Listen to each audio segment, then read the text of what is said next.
de su madre ausente y huye del matrimonio forzado por su padre en un contexto de ruinas italianas.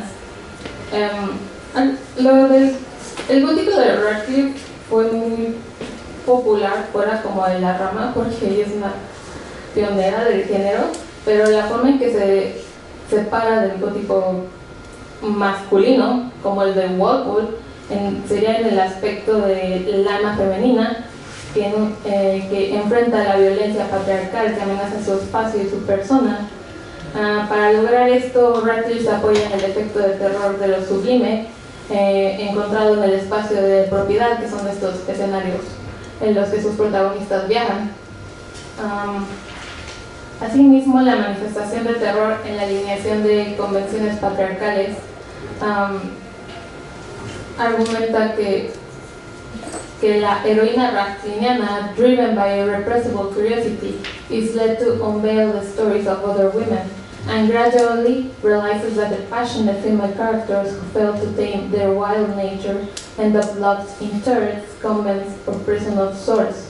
Así que aunque la heroína radcliffeana tenga la oportunidad como de enfrentar o encontrarse con imágenes de terror o de lo sublime, al final tiene que integrarse al status quo. Entonces no hay una transgresión. Se encuentran figuras femeninas transgresoras, pero estas son representadas como de forma negativa, que es el caso contrario a lo que vamos a ver conforme se formula el gótico femenino.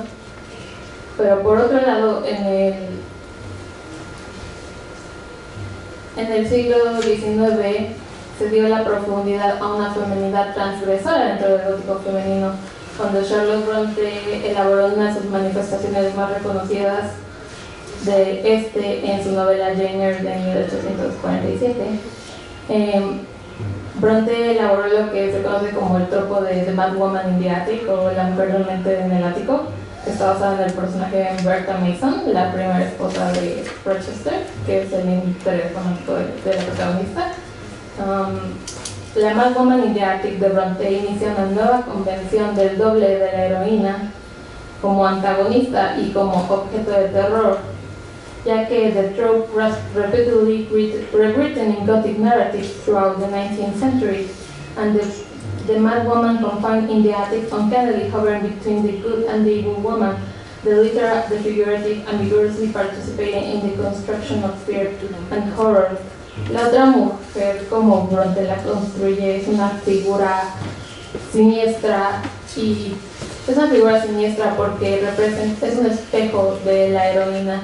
Representa como todo aquello que ella reprime y aquello que está como mal visto acorde al status quo y a lo que se considera como lo familiar. Por eso es lo que la hace uncanny. Esto causa un efecto de miedo sobre la experiencia femenina misma. En lugar de circunstancias exteriores, ya no estamos recibiendo una amenaza exterior como las figuras masculinas de Radcliffe, sino que esta figura de terror es un reflejo de la heroína, y es aquello que va a determinar si la transgresión, si la heroína va a ser recompensada o no, o qué la hace diferente. Además de ser esta representación transgresora de la feminidad, el personaje de Bertha Mason abre una ventana a la interseccionalidad de aquello que el status quo considera siniestro. Bertha es una representación del otro en todos los sentidos, porque proviene de la colonizada Jamaica y tiene un origen étnico que es, en el menor de los casos, es ambiguo. Entonces tiene un comportamiento impredecible y a veces es casi como bestial, que es totalmente opuesto a Jane, que es inglesa y que es pobre pero es educada. Entonces está como toda esta representación de lo que le puede pasar a Jane. Y finalmente su encarcelamiento es una representación tangible de la opresión bajo la que Jane ha vivido toda su vida. O sea, aún así es algo con lo que ella encuentra familiaridad. Y estas son las consecuencias de desafiar el orden social. Con Bertrand Mason, Brontë elabora una crítica social en el gótico femenino que puede ser distanciada como de estas nociones burguesas de feminidad que Radcliffe elabora, en el cual el matrimonio puede ser una recompensa para la heroína, pero hay como este lado siniestro también de esa recompensa.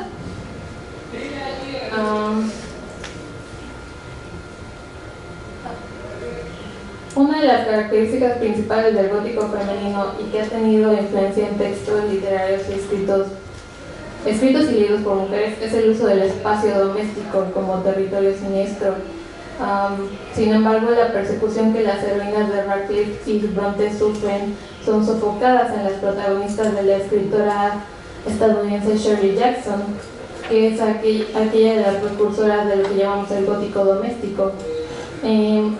Hay un cambio de contexto, no solo porque Jackson es estadounidense, sino porque tras la Segunda Guerra Mundial el gótico retomaría fuerza debido al regreso compulsivo de la mujer a la vida doméstica y al entorno familiar. La naturaleza híbrida del gótico comienza a entrelazarse con el horror,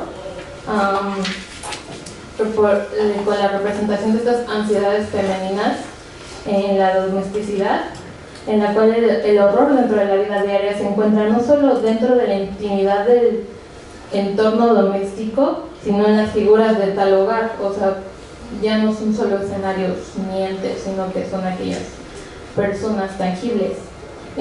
Daria Hattenhauer dice que most of Jackson's protagonists are the center, estranged from others, even as they consist of conflicting interjected others. Such protagonists are born back ceaselessly into the imaginary. Esto quiere decir que ya no tenemos heroínas como tal en el gótico femenino de Jackson. Sus personajes principales no son como el otro, sino que no son como de aquel otro externo, aquella amenaza externa, sino que ellas son el otro.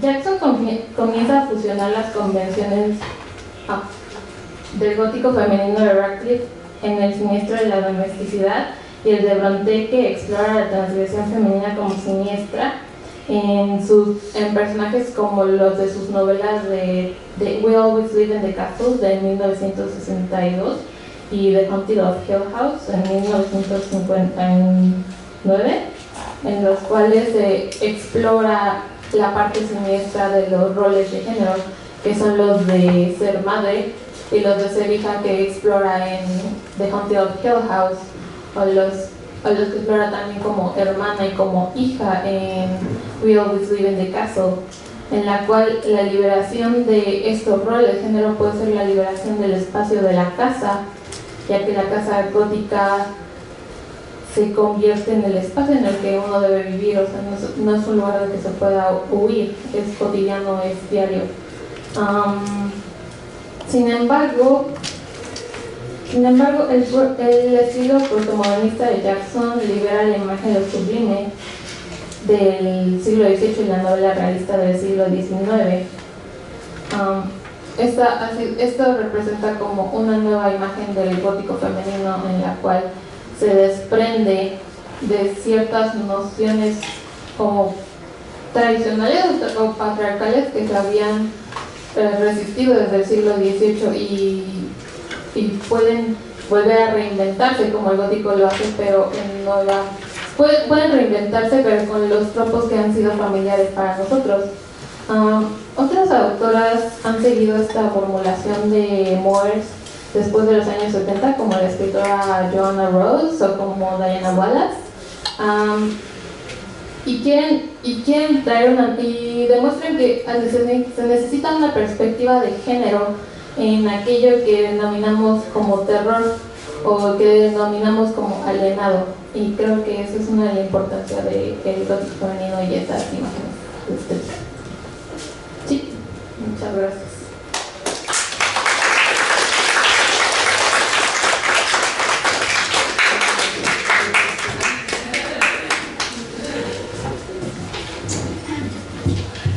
Ok, muchísimas gracias Alejandra.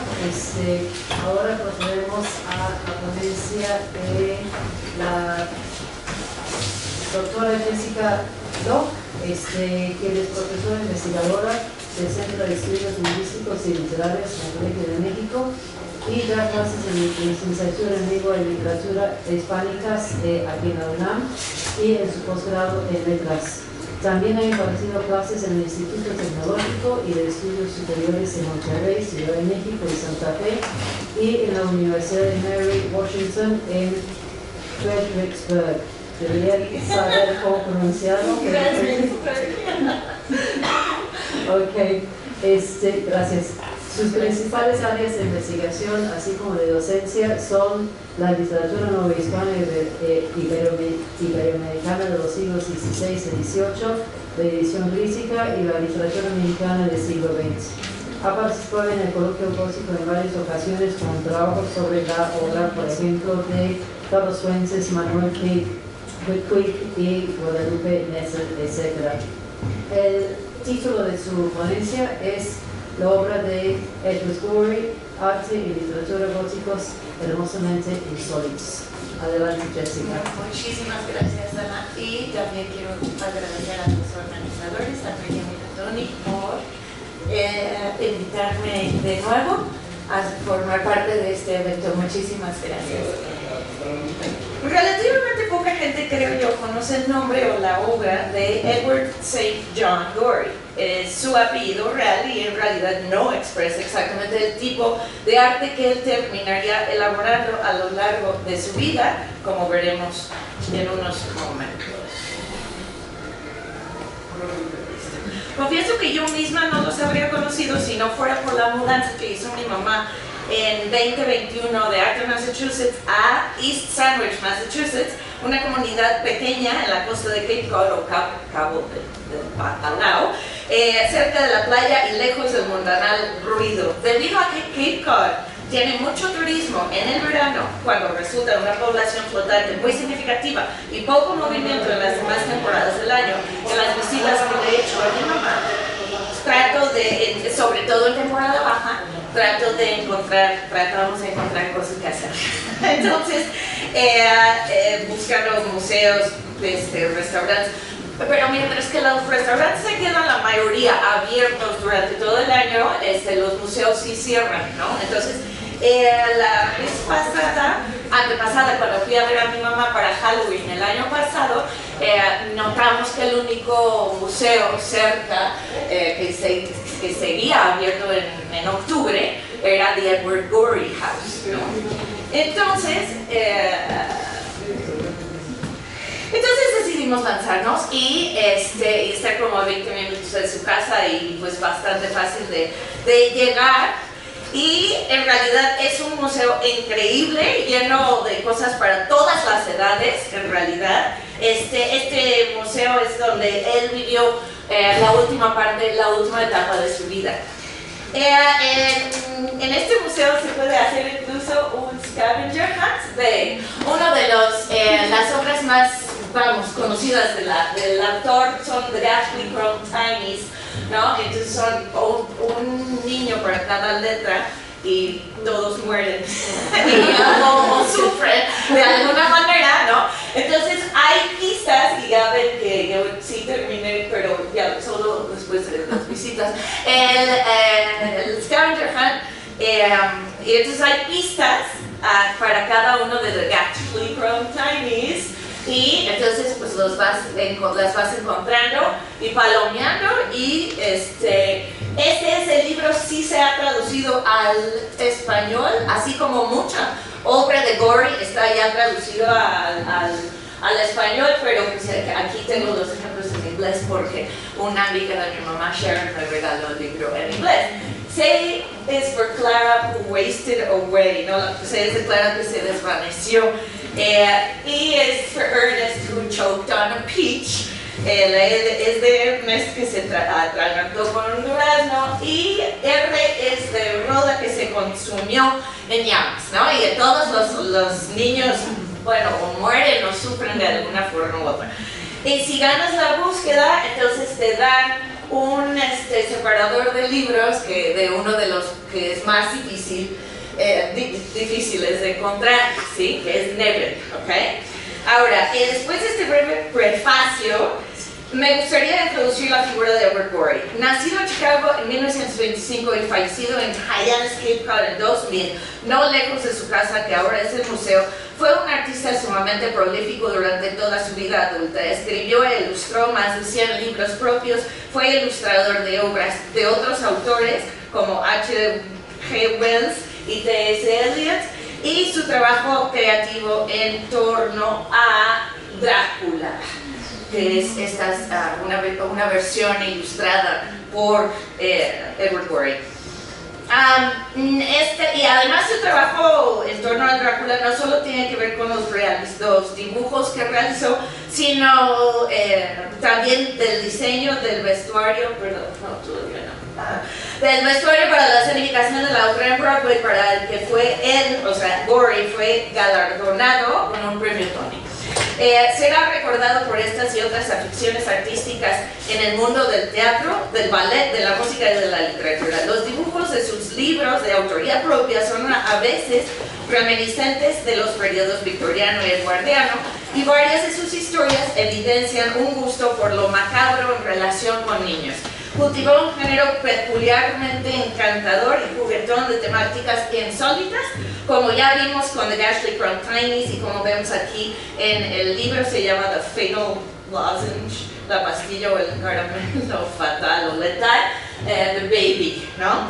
También hizo muchos dibujos de gatos.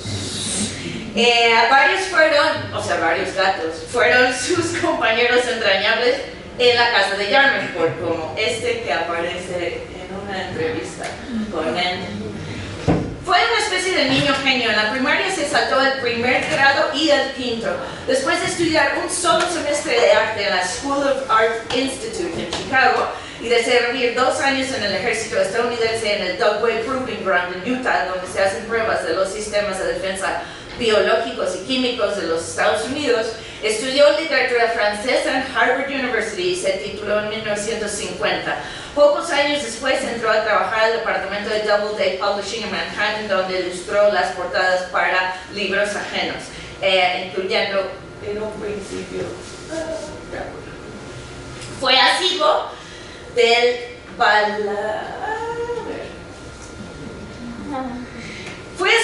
ballet de la ciudad de Nueva York. Se dice que no se perdió ni una sola presentación en 25 años. Fue invitado a hacer dibujos para el aniversario de los 50 años del ballet, que se incluyeron en el Playbill de New York City Theater en 1970 y se recopilaron en este libro titulado The Lavender Leotard, cuyo subtítulo es Going a Lot to the New York City Ballet, es decir, yendo mucho al ballet de la ciudad de Nueva York.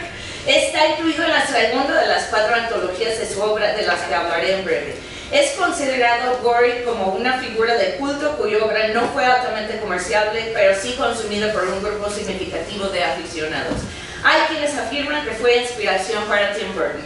Sus libros se volvieron, como escribe el propio autor, difíciles de conseguir y muchas veces costosos, por lo que se antologaron sus cuentos en 4 volúmenes, 3 de ellos publicados en su vida y el último póstumamente.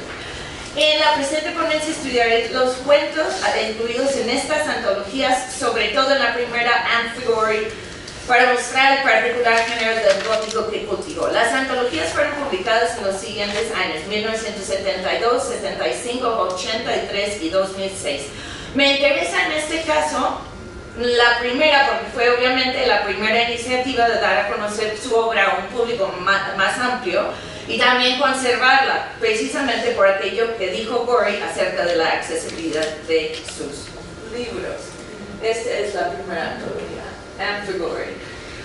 En las palabras del propio autor, cito: Amphigory, con A, como en el apellido del autor, está compuesto por libros publicados por primera vez entre 1953 y 65. Son ahora difíciles de conseguir, muchas veces costosos, por ende esta compilación. Su título es tomado de Amphigory, sin E, o Amphigory con U, I al final, lo cual significa un verso o una composición disparatados.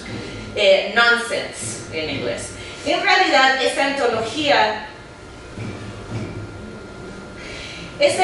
incluye todos sus primeros libros excepto uno, que aparece antologado hasta la segunda antología de 1975. Es un relato que se titula The Beastly Baby y fue publicado originalmente bajo uno de los seudónimos que usaba el autor, Obed Weary, un anagrama de su propio nombre. Ahí está, The Beastly Baby. Al leer las reseñas en Amazon suena muy divertido el libro y como observó un usuario, no apto para niños. La descripción se lee, cito, un relato calmadamente horroroso acerca de un bebé del que todos están tratando de deshacerse. ¿Será la naturaleza poco políticamente correcta del libro que hizo que no lo incluyera Gorey en su primera antología? Y si no lo sé, vamos a hablar de eso más adelante. Otro usuario escribe, mira, o comprendes a Gorey o no. O comprendes a Gorey y crees que es divertido o no. Este es uno de sus mejores libros, oscuro, horripilante y muy gótico. Si te encanta Gorey, tienes que tener este libro. Fin de la cita. O será, como cita otro usuario, es triste, cito. Es un libro muy divertido y sin embargo bastante triste. El bebé es en efecto repugnante, pero sentí pena por él. Tenía dos manos izquierdas y hacía un ruido horroroso cuando había logrado hacer algo particularmente atroz.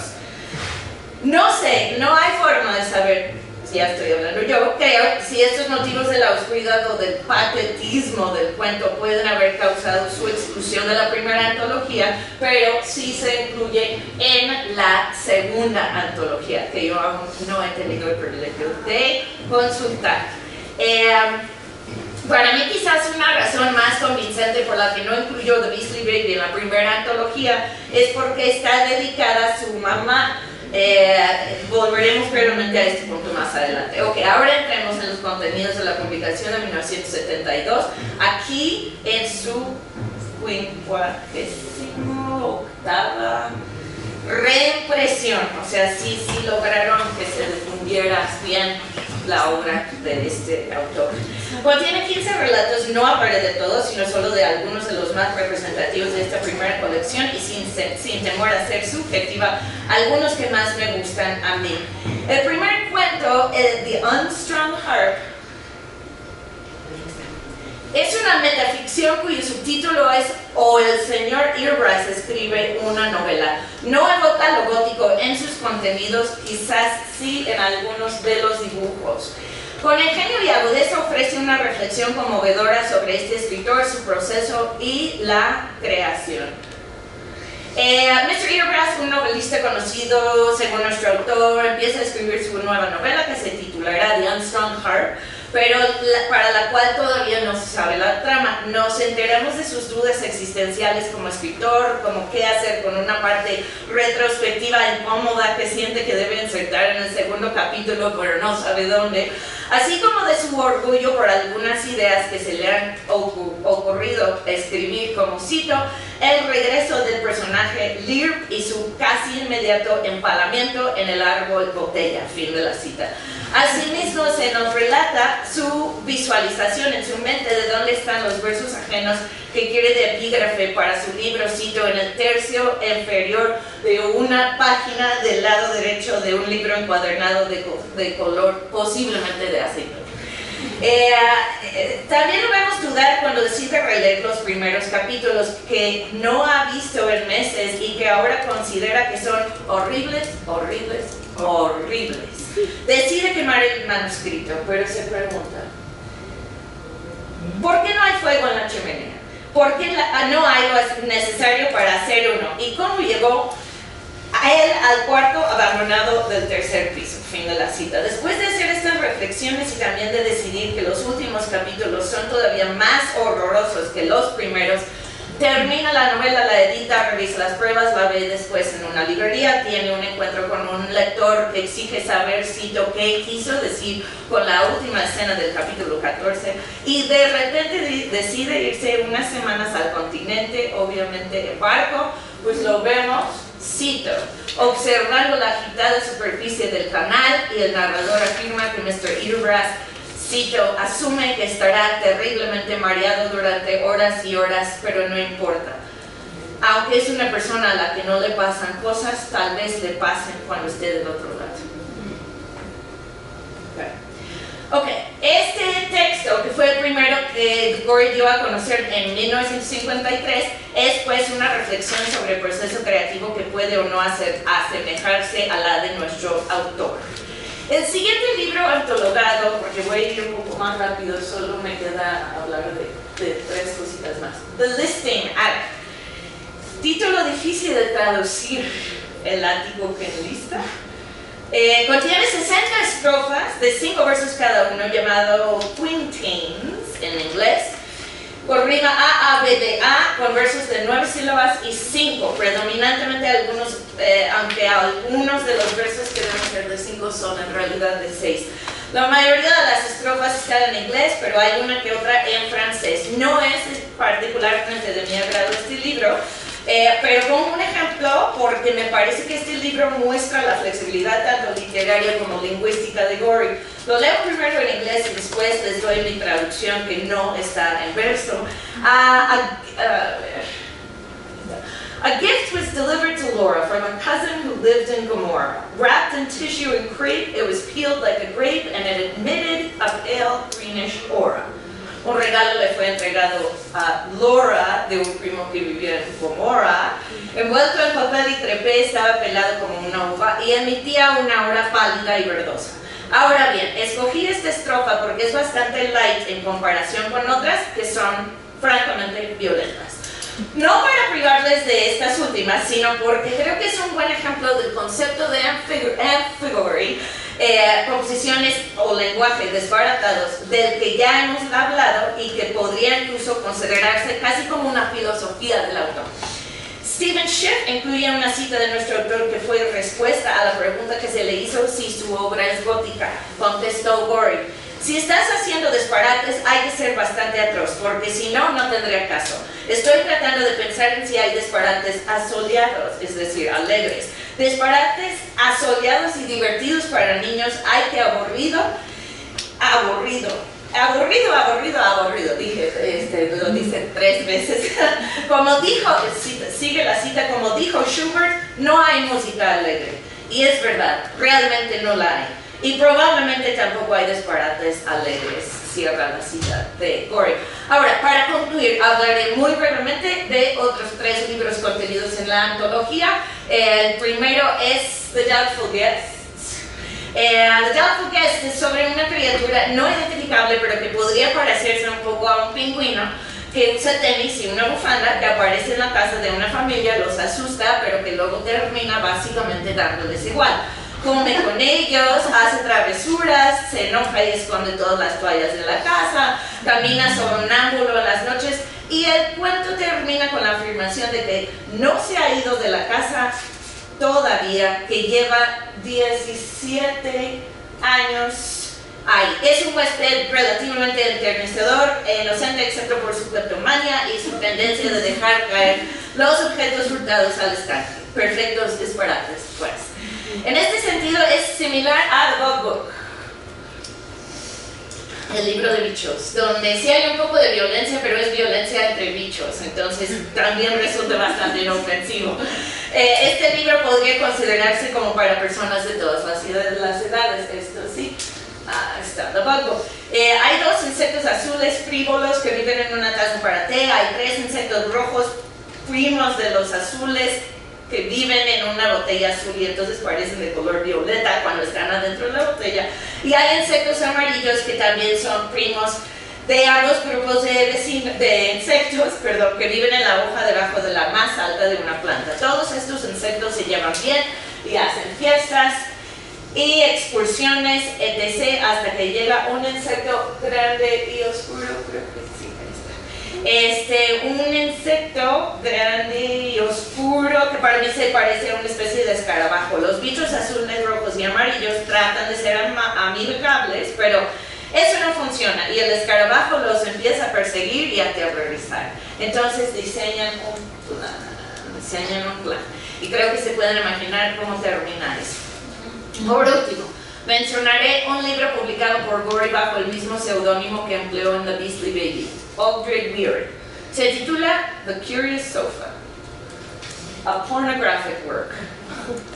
Este libro, en efecto, podría hacer que ustedes cuestionen mi hipótesis de que si Gorey no ha incluido The Beastly Baby en la primera antología porque está dedicada a su mamá. En efecto, esto sí nos puede hacer cuestionar eso. No revelaré su trama, solo diré que está lleno de disparates, insinuaciones de actividad sexual, obviamente, y un final bastante ambiguo, pero que se presta debido a lo sugestivo del resto del contenido del libro a interpretarse de manera bastante siniestra. Con esto los dejo, de nuevo los invito a conocer la obra de Gorey mediante sus obras antologadas y que después platiquemos de ellas. Muchísimas gracias.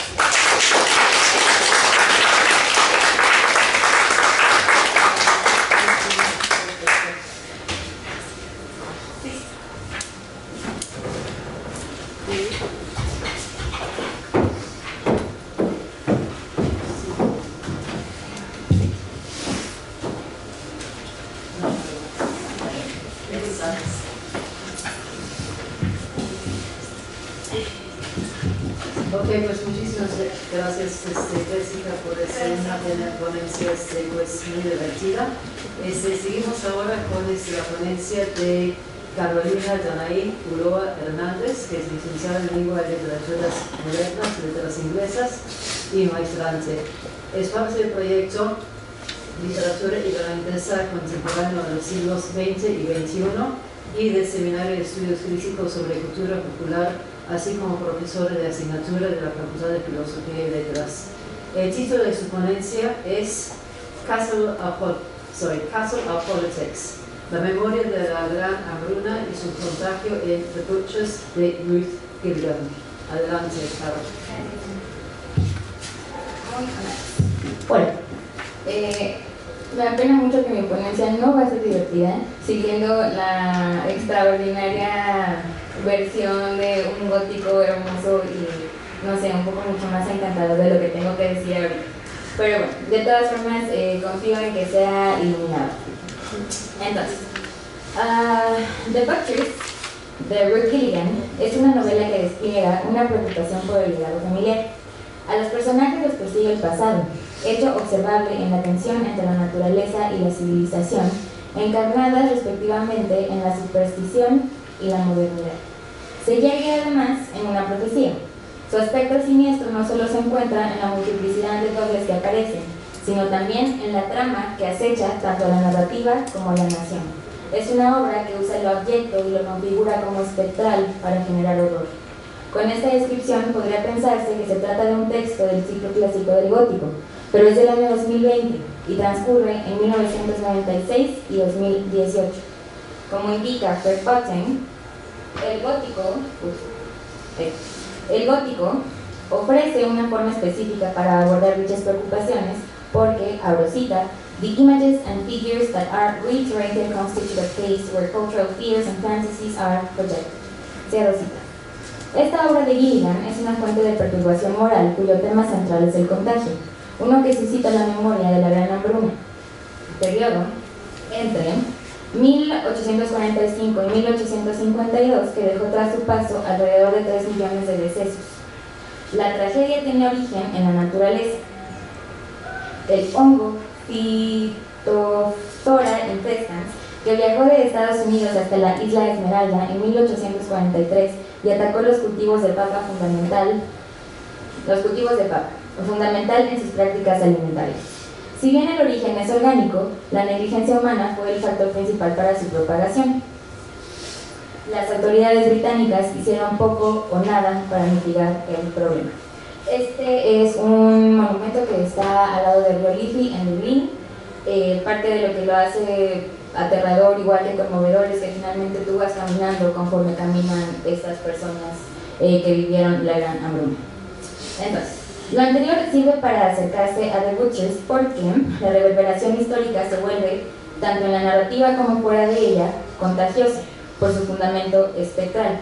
De acuerdo con Button y Catherine Spooner, abro cita, a specter is an immaterial figure possessed of authorial histories and effects, preceding and retroactivating systems of law and subjectivity with an inescapably heterogeneous power. It is also a no thing and a general disturbance of subjective and system boundaries. Cierro cita. Umbrales inherentes, los fantasmas de la hambruna regresan a acechar ámbitos inciertos que yacen en los orígenes de la ley y la religión, llamados a la justicia, a la venganza, al pago de deudas. En consonancia con esto, la novela emana de los estigmas contemporáneos en torno al sacrificio ritualístico del ganado bovino y más específicamente de la fotografía del brutal asesinato de uno de los pocos carniceros restantes en esta tradición. La memoria de las fatídicas consecuencias de la hambruna, esparcidas tanto literal como metafóricamente cual plaga, se detonan con el resurgimiento de la enfermedad de la vaca loca, o encefalopatía espongiforme bovina, en Inglaterra, hecho que trastorna la psique de los personajes. En esta ponencia estudio dicha memoria como una forma de contagio en los microcosmos familiares de los carniceros y el macrocosmos de la sociedad irlandesa retratada. En un segundo momento, esto me permite vincular, en un nivel extratextual, la ansiedad suscitada en el periodo del tigre celta, un auge económico despiadado con un desenlace funesto con la emergencia de COVID-19. The Butcher se estructura en interludios seguidos por capítulos focalizados en los personajes centrales. En los interludios participan Ronan Monks, que es el fotógrafo de The Butcher, y Una. Por un lado, Una, de 12 años, en 1996, es hija de uno de los 8 carniceros, Cug, y Gra, su madre, que es ama de casa y creyente de la práctica. Una, pese a su género, sueña con pertenecer al grupo. Por otro lado está la familia McCready, compuesta por Fian, un padre cuyo sustento es el comercio del ganado bovino, Aileen, a quien después conocemos como Lina, una mujer en remisión de cáncer cerebral, y David, su hijo, quien desea estudiar literatura clásica en Dublín. También están Saul y Mrs. P, una familia de carniceros que no pudo procrear, y al centro del entramado está Ian Goldsmith, mejor conocido como The Bull, un empresario que busca un monopolio del mercado de la carne, un mercenario disfrazado de buenas intenciones. Sin embargo, estas relaciones no las conocemos al inicio de la obra. Conforme esta avanza, los cabos se atan mediante el manejo del suspenso. El vínculo entre las dos familias principales está en la relación entre Gra y Lina, hermanas distanciadas por la renuncia de la segunda a una vida como creyente. En términos formales, en la novela se observa una adjetivación que refiere al contagio. Reaparecen palabras como mold, weeds, plague, lump. El suspenso se logra por medio de subtítulos que indican tanto los personajes focalizados como el año en el espacio de los mismos. Esta estrategia nos acerca al descubrimiento del presunto asesinato del carnicero que encausa la narrativa. Además, Gilligan integra proverbios y refranes, o sea, elementos de la tradición oral, que iluminan el presente diegético en una suerte de conocimiento ancestral. Por último, hay una oposición entre la cultura occidental hegemónica y la cultura folclórica irlandesa en los encuentros y desencuentros de la literatura clásica nacional. El inicio de la novela pone de manifiesto el texto de la tradición con el epígrafe de The Widow's Curse. Como explica esta alusión, el ritual del sacrificio bovino para el consumo humano implica reunir a un grupo de 8 carniceros errantes. 7 tocan a la vaca mientras uno la mata. Lo anterior no solo humaniza la matanza, sino que además enraiza el duelo como práctica colectiva. Esta creencia, normalizada en la Irlanda rural, se trastoca cuando llegan las evangelizaciones católicas, etiquetándolas de paganas. Por tal motivo, el epígrafe es una profecía. Los personajes que se adscriben a este modo de vida son creyentes de rituales que, en la nación contemporánea, son sacrílegos. E. Moore Quinn explica que la fuerza de esta tradición radica en el conocimiento ancestral oral de las mujeres, un poder de pensamiento mágico que se dibuja con la pérdida del irlandés como lengua materna y la urbanización, y que se sintetiza en el siguiente refrán. Cita: When electricity came, the fairies left. Ahora bien, tras la profecía, el prólogo es el detonante del terror. En una Nueva York del siglo XXI, Ronan decide donar la pieza que acuñó su presencia en el medio. La obra lleva por nombre The Butcher, sin alusión a la identidad del personaje retratado, y sirve como la fosilización de una tradición ancestral. Tras el esfuerzo Tras el refuerzo de la presencia del pasado en el presente, el segundo párrafo describe la escena del supuesto crimen. Es un espacio de refrigeración para la carne en el que se percibe una atmósfera opresiva, decadente y oscura. Más todavía, desde aquí es posible percibir la expansión del contagio en la alusión al moho que trepa las paredes. El foco es, sin embargo, la presencia disruptiva que encuadró la cámara. Abro cita: "There is a man hanging from the ceiling upside down". El nombre en cuestión es el carnicero y encapsula lo siniestro como lo concibe Sigmund Freud y lo abyecto como lo postula Kristeva.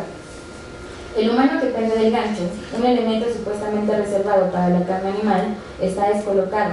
Es una representación del ritual bovino bajo la lógica de una fotografía artística expuesto en medio de un espacio doméstico en el presente diegético. Es el, cito, "killer shot", y esto es una alusión muy mórbida, irónica, en el sentido de que la cámara también es un disparo y esta es una persona que está muerta. Bueno, este killer shot Ronan lo escondió 22 años para contextualizarlo como una pieza de arte y no como evidencia forense. El cuadro está a punto de salir de la intimidad del autor y ser expuesto a la colectividad del museo y por lo tanto a una reducción de los acontecimientos que lo circunscriben.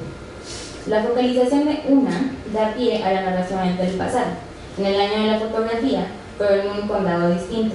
La voz narrativa, de forma igualmente siniestra, sugiere que el carnicero en cuestión es su padre.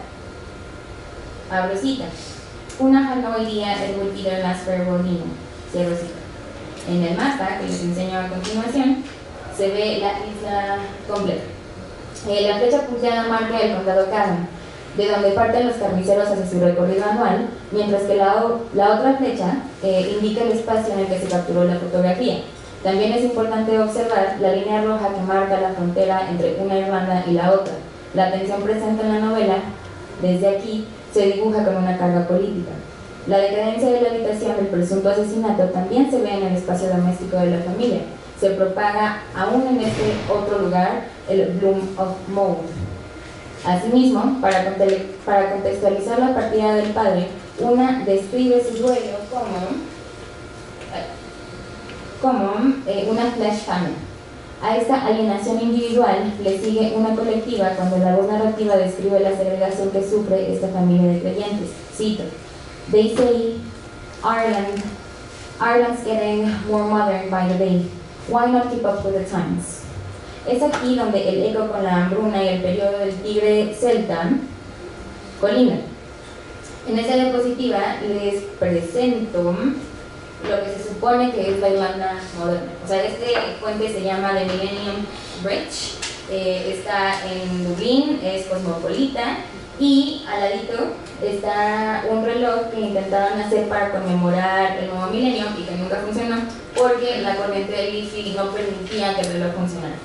Entonces, esto se supone que es a lo que aspiramos, ¿no? La Irlanda moderna.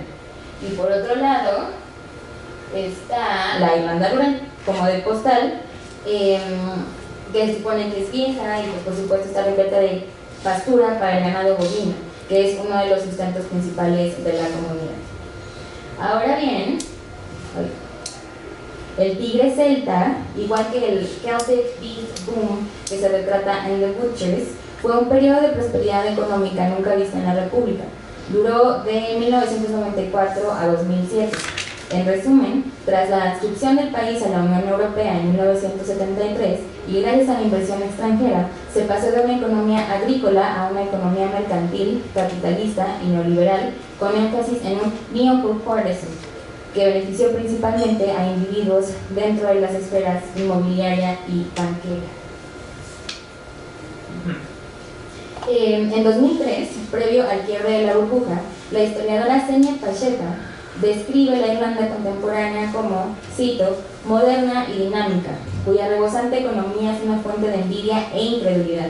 El ritmo de este cambio continúa sorprendiendo a sus visitantes, en especial a aquellos que la conocieron antes de que el tigre celta comenzara a rugir.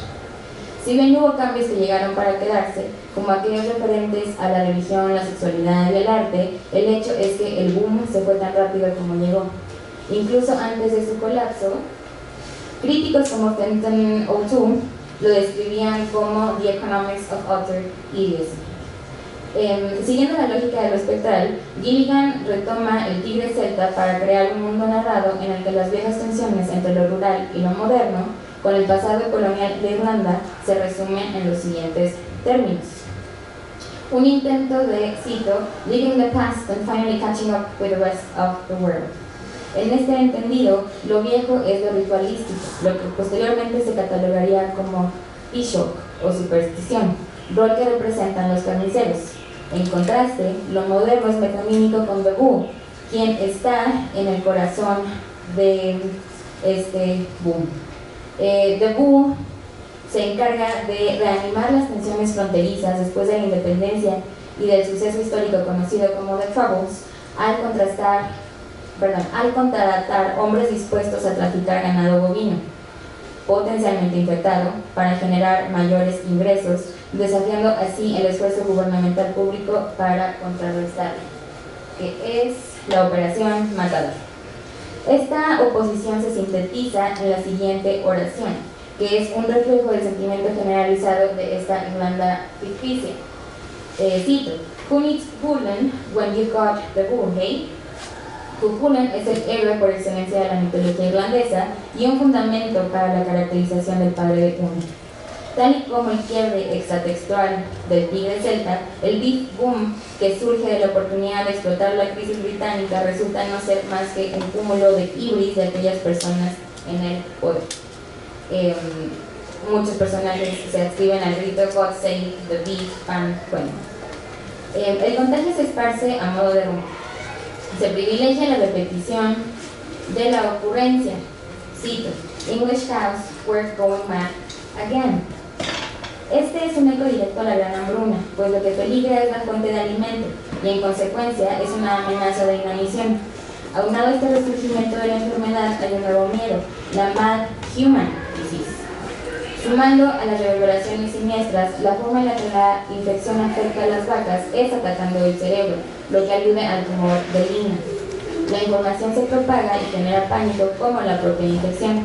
Cito: "Tens of thousands of deaths, a full-blown national plague".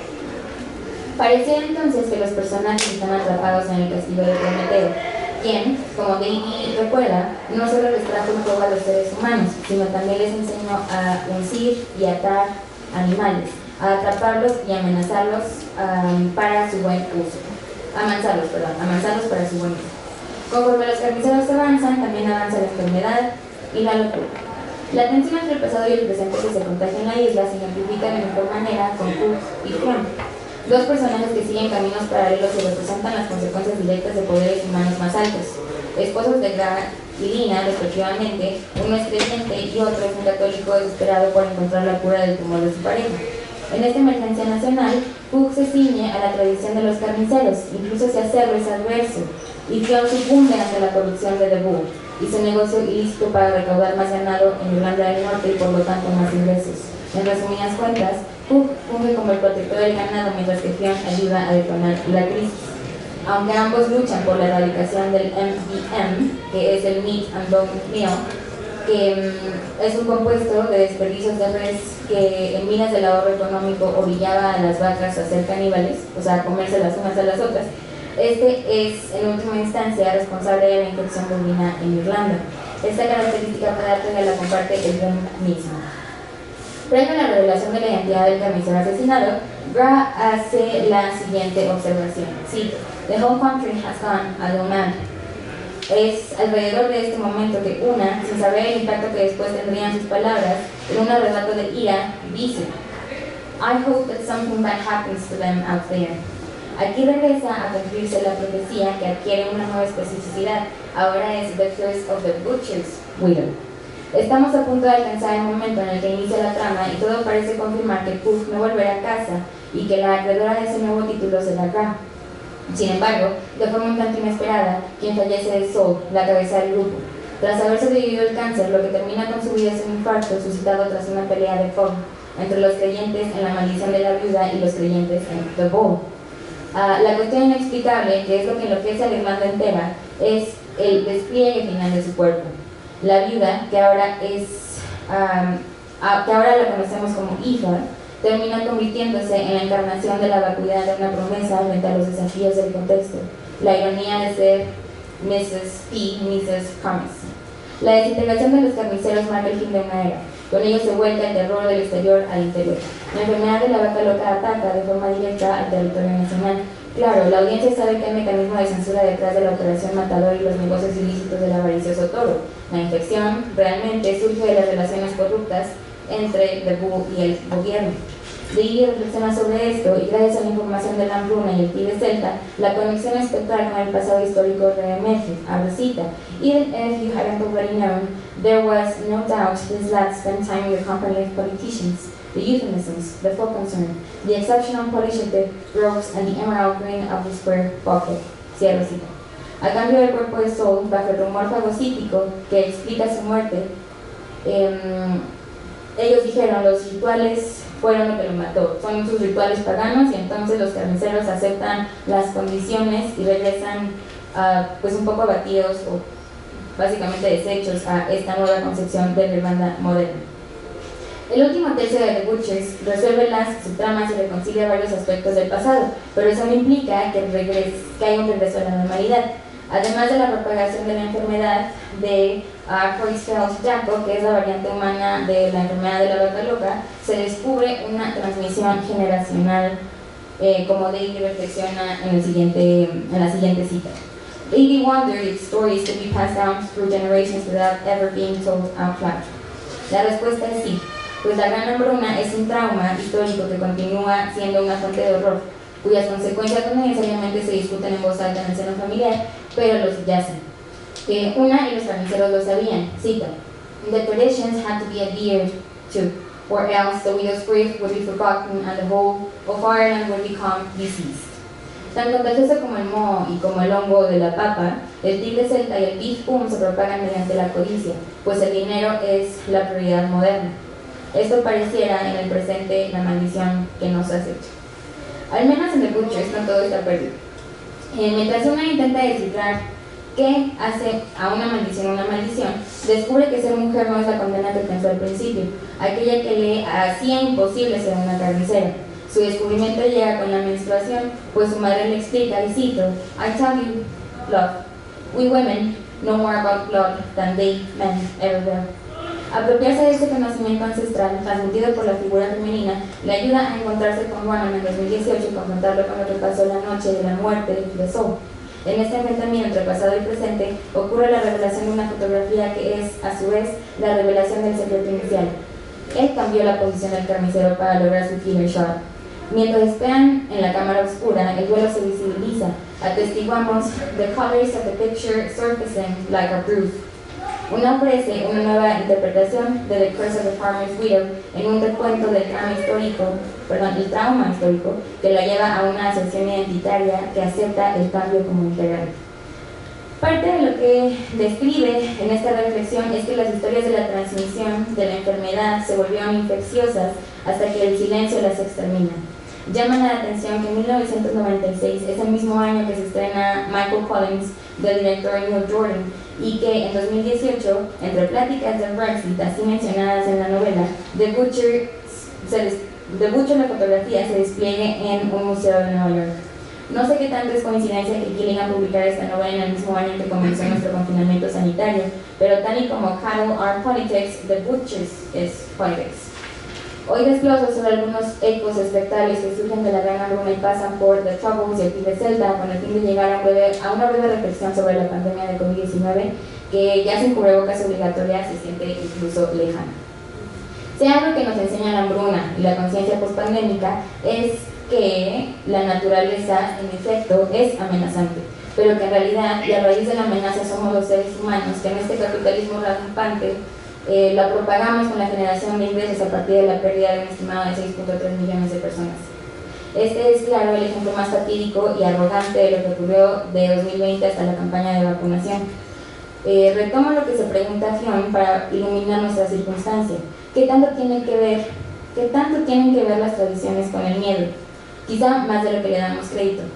Si bien en The Butchers ganan el desinterés y la codicia que suscitan el contagio, también es cierto que Gilligan pone al frente las enseñanzas de la enfermedad, además de problematizar la tardía emergencia de varias acciones constitucionales que evitan, entre otras cosas, las penalizaciones de la homosexualidad y del divorcio y promueven aquella de la violencia doméstica. La autora reimagina de la mano de una qué sería de Irlanda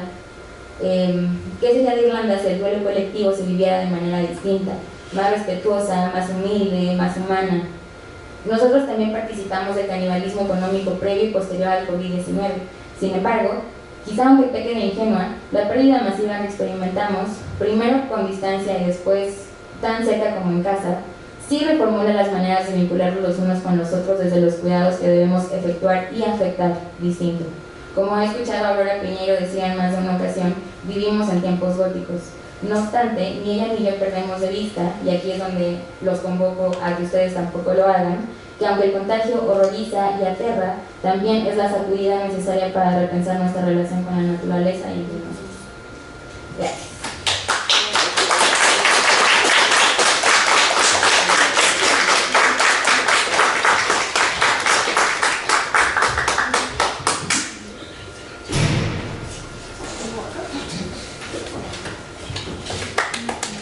Muchísimas gracias, Caro.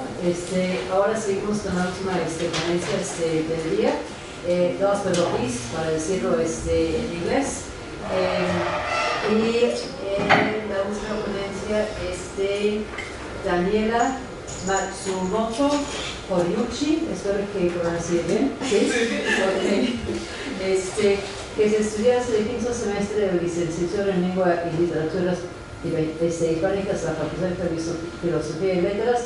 Ha participado en el número 20 Congreso Preparatoriano de las Humanidades y coordina desde hace 3 años el club de lectura Literature Written by Women en la biblioteca de la Anglo-Mexican Foundation. El título de su ponencia es La autoridad en Frankenstein y The Heart is a Lonely Hunter. Adelante. Y te paso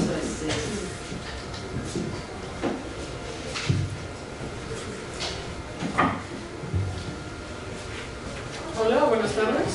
Bueno, pues reitero, mi título es La autoridad de Frankenstein y The Heart is a Lonely Hunter, y en esta ponencia analizaré 2 obras pertenecientes a la literatura gótica. Por un lado, Frankenstein de Mary Shelley y The Heart is a Lonely Hunter de Carson McCullers. Se mostrará el rol que juega la autoridad, sus diversas manifestaciones dentro de las obras. Las novelas fueron escritas en momentos y contextos históricos muy distintos. La primera en el siglo XIX, para ser más precisos en 1918, enmarcada dentro del movimiento romántico, y la segunda forma parte del movimiento del Southern Gothic en Estados Unidos, publicada en 1940. En ellas, la figura del otro se plantea ya sea a partir de la imagen del monstruo que resulta físicamente aterradora, en el caso de Frankenstein, o como el outcast, un ser marginalizado por la diferencia, el cual no necesariamente tiene que ser grotesco o terrorífico en la novela de McCullers. De esta forma, se abordará la idea del outcast y cómo éste se transforma a lo largo del tiempo, de ser un monstruo como la criatura de Frankenstein, a ser un ente extraño, por no encajar en las normas sociales, o como muchos de los personajes de McCullers que no se ajustan a mandatos de normalidad de la sociedad sureña de los años 40.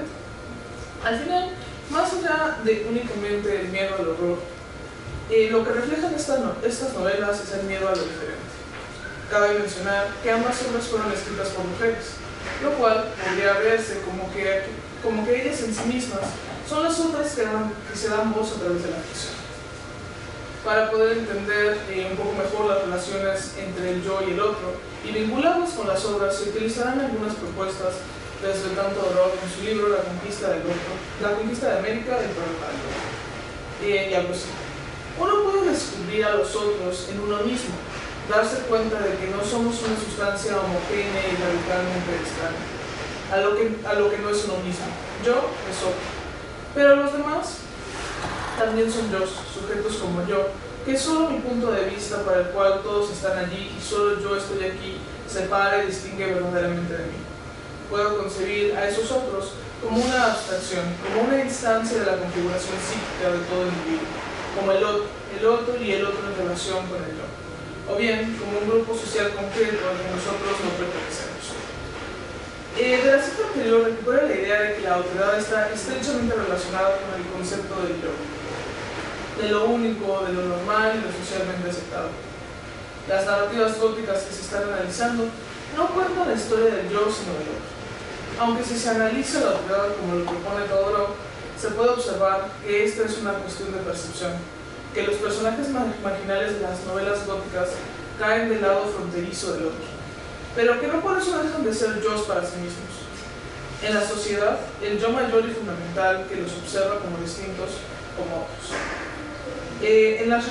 Son las relaciones entre esta unicidad y la autoridad las que originan múltiples conflictos sociales y emocionales en los personajes de las obras de Shelley y McCullers.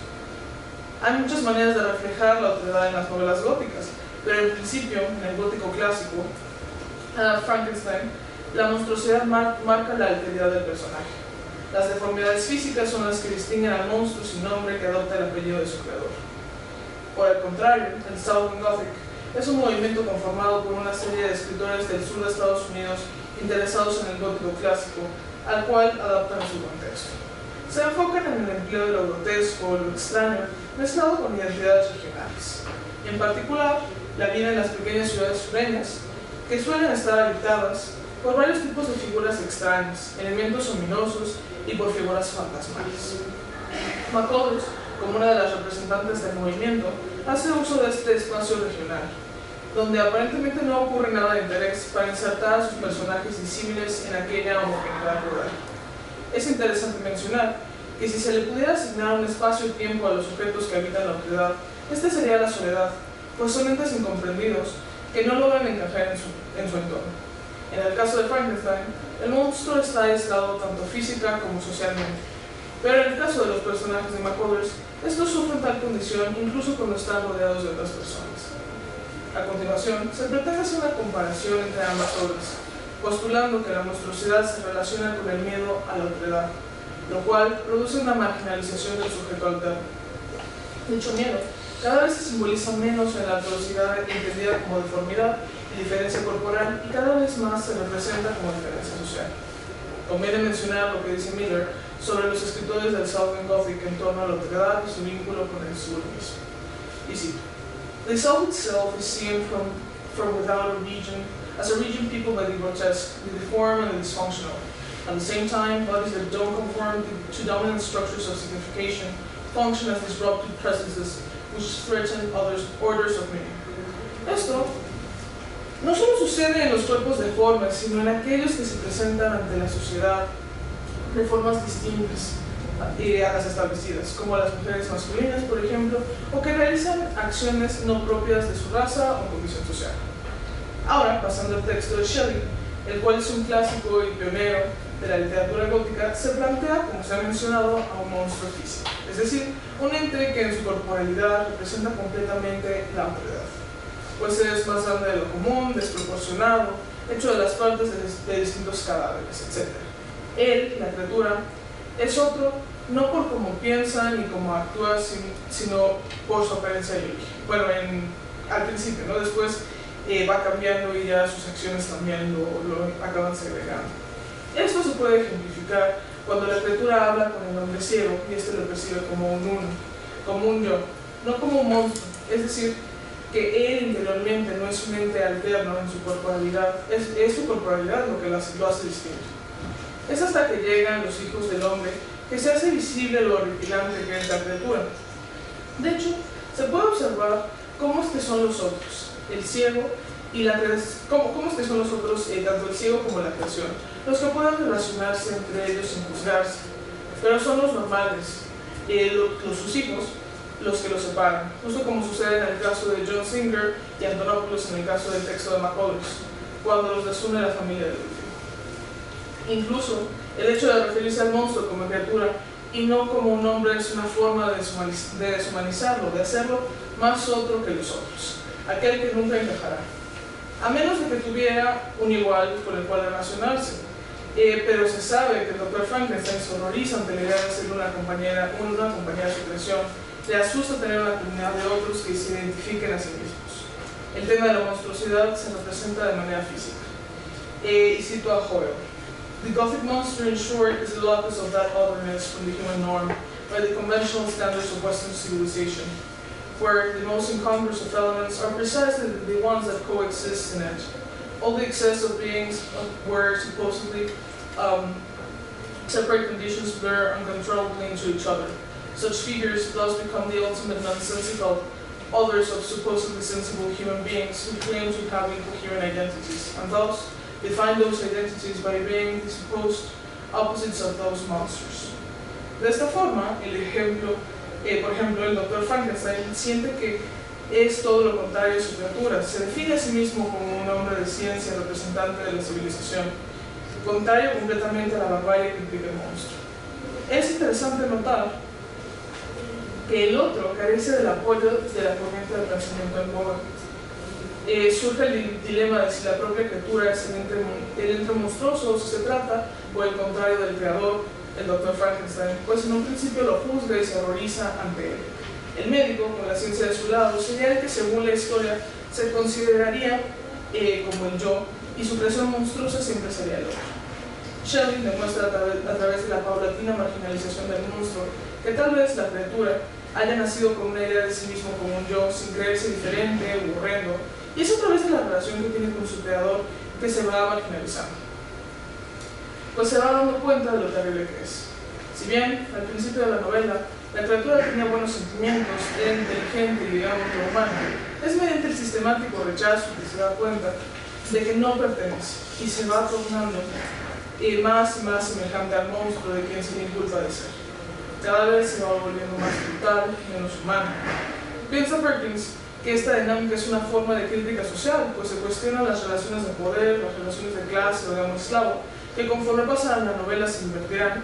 La criatura tendrá al Dr. Frankenstein en su entero dominio. Dicen que la obra proclama un estudio sobre las relaciones de poder, de clase y del significado de lo diferente. Comenta que al marginar al monstruo, se hace una crítica de cómo la sociedad es la culpable y responsable de la destrucción del monstruo postulado como otro. Y el hecho de que éste se torne en un ente de terror, devastación y miseria, debido al detesto que la sociedad le tiene. Detrás de los monstruos no hay más que incomprendidos, marginados, desesperados, profundamente por encajar en una sociedad que solamente por su apariencia los rechaza y los excluye. Es muy curioso notar cómo es que los otros son aquellos que tienen la necesidad de preguntarse a sí mismos por su identidad y confrontarla con la hegemonía cultural de la sociedad imperante. En un mundo de locos, el loco no cuestiona su salud mental.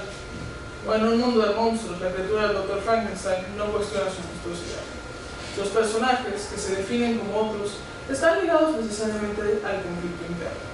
Aunque por lo menos en un principio, y en el caso de Frankenstein en toda la novela, pues tienen si no deberían de ser más como lo común, como lo normal.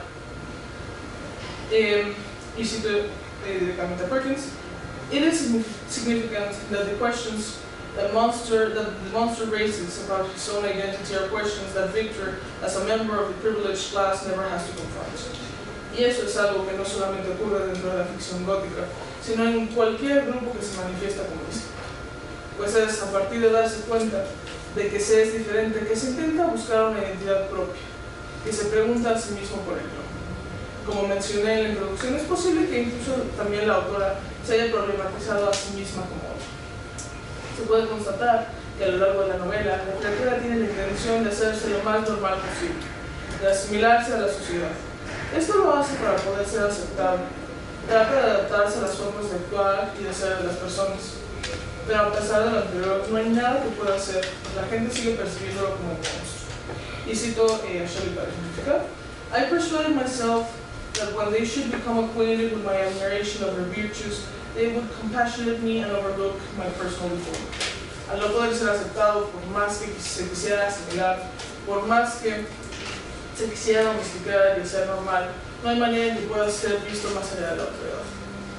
Continuaremos con el texto de McCullers y los distintos personajes que representan la otredad. Como lo comenta Kohler sobre los personajes de McCullers, cita, her work often takes readers on a powerful journey through the lives of characters who experience loneliness, isolation, social awkwardness, and the darkest recesses of the human condition. Hay 5 personajes que por distintas razones quedan fuera del campo de lo normal y lo aceptable. John Singer, un hombre sordo; Mick Kelly, una niña que no entra dentro de los mandatos de género; Blount, un comunista idealista; el Dr. Copeland, un médico afroamericano; y Bill Brannon, un hombre que llora por la muerte de su esposa. Para empezar, se hablará de quien probablemente es el personaje principal, John Singer, un mudo que vive feliz en su microcosmos de aceptación por otro personaje que era semejante a él y con el cual podía encontrar una sensación de familiaridad y pertenencia, Antonopoulos. Otro mudo, que en el texto se refiere como un imbécil, lo que puede dar a entender que tenía cierto grado de retraso mental. Cuando los familiares de Antonopoulos lo mandan a un hospital psiquiátrico, John Singer se queda con la sensación de ser incomprendido. Al parecer, John Singer y Antonopoulos son los únicos que logran sentir que tienen una relación de pares, por lo que, aunque eran otros, no tenían esa sensación de aislamiento aún. Cito a McCullers: "The two mutes had no other friends, and except when they worked, they were alone together." Posteriormente, cuando Singer los separan, pasa a un estado de soledad, interrumpido solo por los otros personajes que lo visitan de forma transitoria. John Singer es un ejemplo de un tópico que aparece repetidas veces en la literatura gótica, el de la discapacidad. Ejemplos de estos son un hombre sordo, como Singer; alguien con un posiblemente retraso mental, como Antonopoulos; o la misma criatura de Frankenstein, quien podría verse como un hombre que en su deformidad podría considerarse discapacitado por la sociedad. Son estos entes anómalos o anormales, como diría Foucault, los que generan un horror o por lo menos un rechazo. Cito a Tolbert: "In these works, bodily difference, deformity, or damage produces symbolic meanings and creates aesthetic effects such as shock, fear, curiosity, mystery, and desire."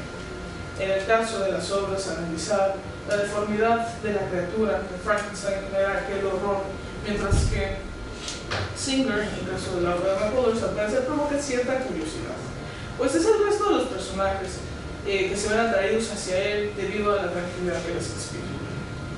Otra manera de ser expulsado del reino de lo normal es no encajar en las normas de género. Mick Kelly, la hija de los caseros de John Singer, es un claro ejemplo de lo que se podría denominar una tomboy. Una de las descripciones de Mick de parte de Biff, el personaje de la novela, es: "He thought of the way Mick narrowed her eyes and pushed back her bangs with the palm of her hand. Biff thought of her hoarse, boyish voice and of her habit of hitching up her khaki shorts and swaggering like a cowboy in a picture show." A través de esta descripción se puede observar que Mick, como muchos personajes del Southern Gothic en la obra de McCullers, no sigue las normas consideradas apropiadas para su género. Al hacer esto, ella se configura como un otro, pues deja de ser lo que la sociedad considera la esencia de la mujer. Comenta Krusakova sobre la ruptura de los roles de género en relación con la otredad que, "In many tomboy narratives, the tomboy plays the role of the other. From her position of the member of a white middle-class family, the tomboy is paradoxically linked with marginal groups, as for instance African Americans, lesbians, or white trash." Por otra parte, encontramos al Dr. Copeland, también un hombre anómalo en su comunidad, un médico afroamericano que lucha con el conflicto de identidad y está muy planteado para su entorno afroamericano, pero el resto de la sociedad lo sigue percibiendo como un hombre racializado. Al no poder encajar en ninguno de los dos ambientes, enfrenta a la sociedad y la incomprensión. Jane Blount es un personaje que se opone a las creencias típicas del pueblo, pues en un lugar religioso manifiesta ideas relativas al comunismo. Sí, "Some of us are communists, but not all of us. Myself, I'm not a member of the Communist Party, because in the first place, I never knew bait one of them. You can bum around for years and not meet communists. Around here, there is no office where you can go up and say you want to join." Cabe señalar, como Blount no encuentra un partido comunista en el pueblo, no hay un lugar para que él pueda encontrar algún tipo de comunidad. El ser alcohólico también lo hace parte de una otredad, pues es lo contrario a lo que las reglas de convivencia desearían o permitirían.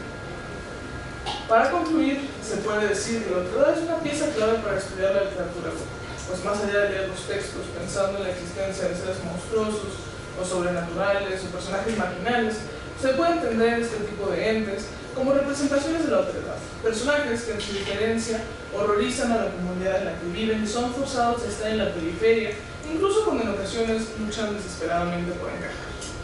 A pesar de estar distanciados en el tiempo y espacio, ambas obras muestran de manera magistral el desarrollo de personajes que son marginalizados.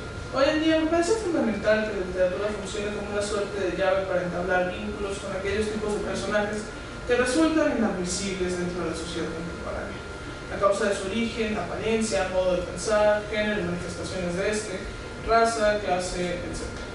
Al final, aunque estas dos novelas muestran cómo los personajes son estudios de la sociedad, al hablar sobre ellos, al contar sus historias, es posible darles voz a los otros, hacerlos yo, como diría Todorov, y tomar parte de sus propias narrativas.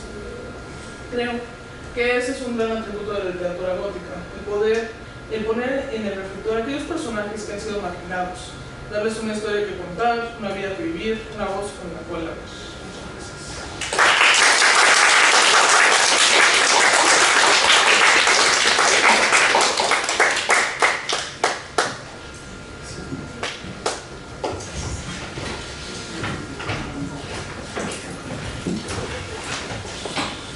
Ok, muchísimas gracias Daniela, pues creo que se abre pues muchas preguntas y reflexiones con tu ponencia acerca de discapacidad, movilidad, virtuosidad, etc. Pero pues ahora pues tenemos un espacio para abrir la mesa pues al público para preguntas, comentarios en relación con cualquier ponencia de hoy. Sí, adelante. Sí. Bueno, pues felicidades a todas por sus ponencias. Yo tengo una pregunta para Caro y para Alejandra, sí, para Carolina, sobre todo este elemento gótico por excelencia, ¿no? De lo sublime. Primero para Ale, ¿dónde se encuentra lo sublime en el espacio doméstico? ¿O dónde dirías tú, ¿no?, que está? Y para Carolina, esta novedad de The Ruptures, ¿no? Dices que hay como este contraste entre lo rural y la modernidad, ¿no?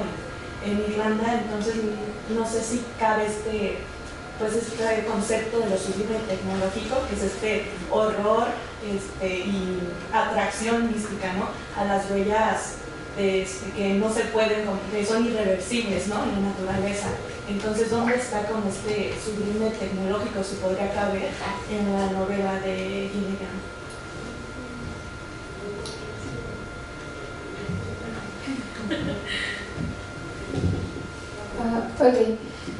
Yo creo que lo sublime, como la noción romántica de sublime, lo podemos encontrar más en los escenarios ajenos a los que iban las heroínas de Radcliffe, como el traveling heroism, como le dicen algunos críticos de Radcliffe, que es como los Pirineos, pero lo que es Italia, que está o muchos escenarios del continente también, como todo esto ajeno tal vez a lo inglés, pero creo que también podemos encontrar un sublime con efecto de terror, por ejemplo, en lo que es Shirley Jackson. Lo podemos encontrar en la figura de la casa gótica o de Gothic Mansion, que es por ejemplo lo que está en la casa de los Blackwood en We Have Always Lived in the Castle, que termina siendo ruinas. O sea, que va desde este espacio y es este espacio gótico, pero al mismo tiempo es un espacio que se desmorona, y este espacio como emancipa a los personajes del terror en el que se podría vivir. Pero por otro lado también podemos estar como en Radcliffe, este espacio las encapsula y las sofoca, también con Jane Eyre. Entonces, pero siento que no es lo mismo el sublime romántico, puedes encontrar el sublime de Poe, que encuentras en Radcliffe, que el de Jackson.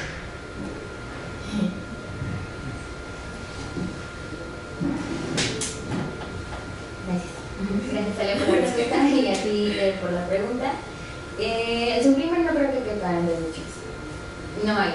O sea, no en el término romántico, y definitivamente está un pasito antes de llegar a lo que llamaste el sublime tecnológico. Porque la tecnología no sobrepasa las psiques de las personas. Finalmente el avance es que The Bull logra aprovechar maquinarias que ya no son humanas para continuar la reproducción en el ganado bovino. Entonces, me parece que está muy interesante el término y que me gustaría explorarlo en alguna otra obra, pero sí, no creo que lo encontremos en The Witches. Gracias. Ya, muchísimas gracias por la pregunta. Adelante. Gracias. Hola a toda la mesa, muchas gracias por tus ponencias y mi pregunta es para Carmen también. No he leído la novela, pero mucho de lo que dijiste pues, resuena con cosas que me interesan mucho sobre la comida como el medio de contaminación por excelencia y que evidencia cómo las fronteras del cuerpo son tan precarias y usualmente esto no nos preocupa tanto, pero en realidad pues sí hay un riesgo en la incorporación, en esta idea de que aquello que consumimos nos va a transmitir sus propiedades y si estas son potencialmente tóxicas o peligrosas o representan la otredad, pues eso lleva como un tipo de terror muy fundamental. Mi pregunta es, pues al tratarse del contexto de Irlanda, donde la religión católica tiene esta importancia ritual y social histórica, si el ritual de la Eucaristía como algo que vuelve simbólicamente caníbales a los y las creyentes, si encontraste alguna conexión con esto en la novela de Gillian, o si no tiene nada que ver en esta obra o en otras que hayas estudiado, en general, ¿qué más ocurre con la alimentación de las personas irlandesas en este paso de una economía basada en la agricultura a la economía capitalista? ¿Qué emoción? Creo que no hay Eucaristía porque realmente los contrastes que hay con la religión católica son pocos, o sea, simplemente es para establecer tu ritualista pagano y tu persona católica, o sea, no hay como tanta tensión en ese aspecto, pero uno de mis ejemplos favoritos es McDonald's. McDonald's llega a Dublín en 1996, no a Dublín, perdón, al condado de Cavan, donde está Una. Y entonces todos los amiguitos, bueno, no tenía amigos, pero las personas de la escuela comen carne así, o sea, y parte de ser creyentes del ritual del ganado bovino es, van, matan a la vaca y la refrigeran un año. Entonces la vaca, o sea, la res es una comida especial, no es una comida del día a día. Entonces es espeluznante para Una que sus compañeros coman McDonald's. O sea, Una ya llega a la enfermedad, ¿no? O sea, la enfermedad que viene de Inglaterra, McDonald's que viene de un contexto estadounidense. Entonces ella siente como mucho terror por ese tipo de carne.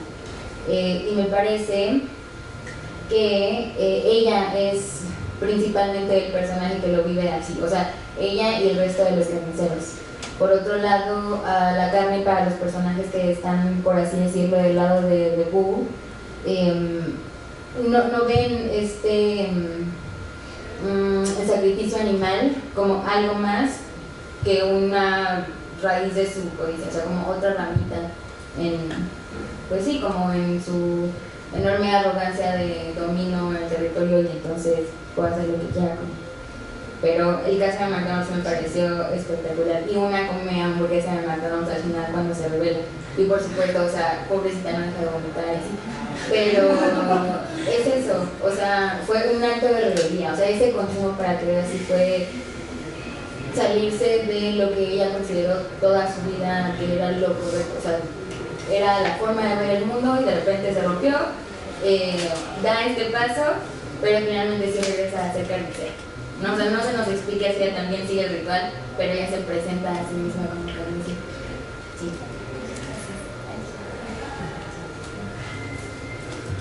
Muchísimas gracias por la pregunta. Yo solamente voy a comentar que la primera y única vez que he comido McDonald's aquí en México, vomité. Y obviamente nunca he regresado después de eso. Tony. Gracias. Felicidades a todas, gracias por la respuesta a la convocatoria que hicimos al coloquio. Tengo dos preguntas, una para Caro y otra para Daniela. En el orden de que presentaron, Caro, ¿qué lectura, sobre todo partiendo de este papel desollante que tiene la labor del carnicero, qué ¿qué lectura le das al papel de la piel en narrativas de contagio? Que pensamos que la piel nos está permeando y al contrario es por donde normalmente entran los contagios.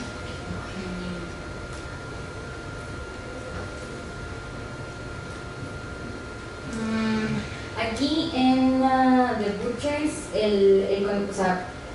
la matanza de la vaca es principalmente para alimento. No se habla de qué se hace con la piel, pero me parece muy interesante esta propuesta. No sé si podría decir que en esta novela haya la piel como esta primera forma de contagio, pero algo que sí me parece muy lindo y que no sé si pueda llamar contagioso es que la mamá de una, Gra, y ella emulan el ritual bovino con ellas mismas para acompañarse, porque se quedan un año solas sin el esposo carnicero que se va, ¿no? Entonces, así como los carniceros tienen que tocar la vaca para poder matarla, ellas así ponen 8 deditos una encima de la otra como para darse sosiego. Entonces, el contacto en esta narrativa en específico no tiene connotaciones de semblantes, o sea, más bien todo lo contrario. Y no puedo pensar en ninguna otra en este momento, o sea, ni irlandesa ni de otra tradición que lo aborde de esta forma. Porque principalmente veo el contagio como locura, porque también en la novela la propia autora hace alusión a The Butcher Boy de Mackay, ¿no? Que es otra novela de otra locura que surge de la matanza como muy visceral de un cerdo. Entonces, en este caso no lo veo, pero me encanta pensarlo de esa forma. Yo también hubiera obviado la piel como este primer contacto entre el posible contagio. Gracias, Caro. Daniela, sobre todo pensando en esta situación al final de Nick, que de lo que mencionabas, ¿no? Uno de los epítomes del tomboy de McCullers o de otros autores del Southern Rock, y al final forzadamente, pero tiene que adaptarse a los roles para el género, bla, bla, bla. Entonces, no sé, desde tu lectura de la monstruosidad, si tú opinas que la normalización en la tradición gótica de los cuerpos grotescos en realidad no es más que una forma de evidenciar lo absurdo de las categorizaciones occidentales. No lo había pensado así, yo lo había pensado principalmente como crítica, ¿no? Porque al final creo que cuando se le puede dar voz a este tipo de personajes también se está diciendo que pues, son personas, ¿no? O sea, tienen sentimientos. Y bueno, nunca lo había pensado como absurdo, me parece que es una lectura bastante interesante. Yo creo que justo como que lo que me parece interesante de la obra de McCullers principalmente es que dentro de una sociedad que para mí, o sea, creo que la percepción que tenemos del sur de los Estados Unidos es muy homogénea. O sea, como que nada más creo que se piensa como que el pueblo afroamericano y los blancos, pero o sea, como externos, ¿no? Y creo que lo que me gusta de este tipo de narrativas es que le pueden dar como una personalización a cada uno de estos integrantes de la sociedad, ¿no? Y criticar cómo es que se les ostraciza, ¿no? Pero pues me gusta su lectura y quisiera como ahondar más. Sí, muchas gracias. Gracias.